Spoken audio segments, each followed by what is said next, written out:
They cut me out of the will just before we carved the turkey.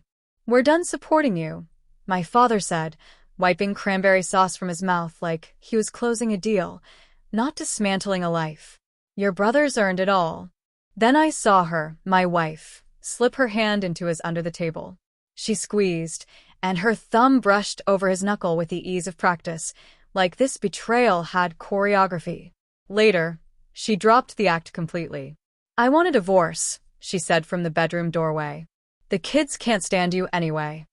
They gave me until midnight to leave. I didn't protest, didn't cry or raise my voice. I packed my things in silence. When I drove away, the headlights stretched across the driveway like claw marks. Their phones began to light up, calls, texts, panic. My father rang 13 times before I hit the interstate, because the house wasn't in his name. It all started the year before, when my mother's cancer scare rattled the whole family. My father became obsessed with his legacy. Control.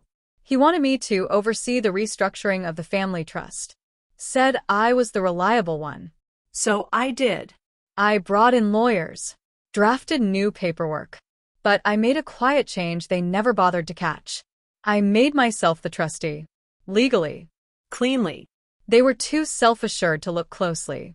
And Marcus, my brother, the golden child, always spiraling through another addiction or scheme, had been hovering around my wife like a buzzard.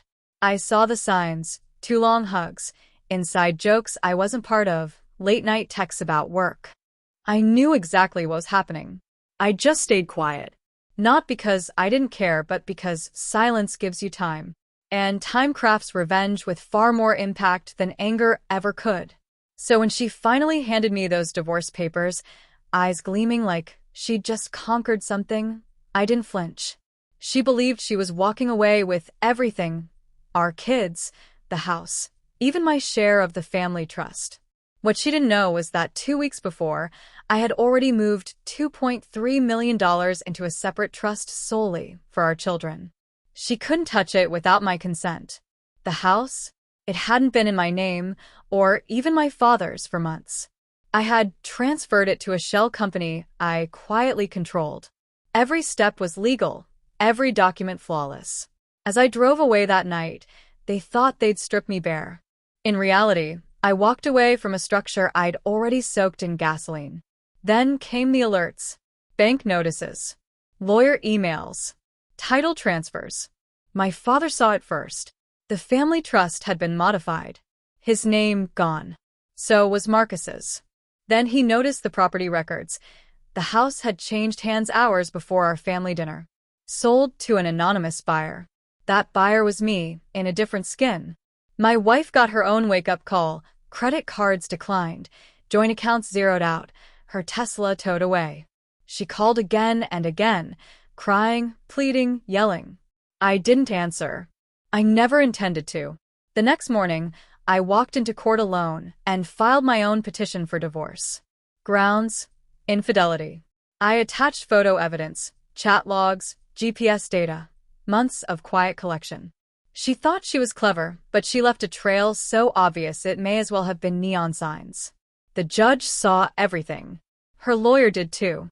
Custody was granted to me within a single hearing. She fought back, but it was too late. She didn't know the nanny had been keeping notes, or that the kids had been talking to me. She didn't know I'd been preparing while pretending not to see. Marcus stormed into my office, face red with rage. "You destroyed everything," he barked. I looked him straight in the eyes and said, "No, Marcus. You destroyed yourself the moment you thought I wasn't watching." He tried to hit me. He missed. Security walked him out. 3 months later, he overdosed. He didn't die, but he lost everything. No money. No friends. Not even our father stepped in to help. Eventually, the confrontation came with my father. His study was cluttered with papers, bank letters, court denials, empty appeals. He looked worn, smaller. "I built this empire," he muttered. "No," I told him. "You built a trap. You just forgot who you trained to escape it." He poured himself a drink. I stood, adjusted my coat. "I trusted you," he said. "No," I replied. "You trusted a reflection. You just thought it looked like Marcus." Thanksgiving doesn't mean anything to me anymore.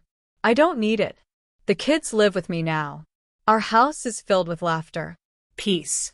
I kept the home, the assets, the cars. She rents a place across town. She calls sometimes. I never pick up.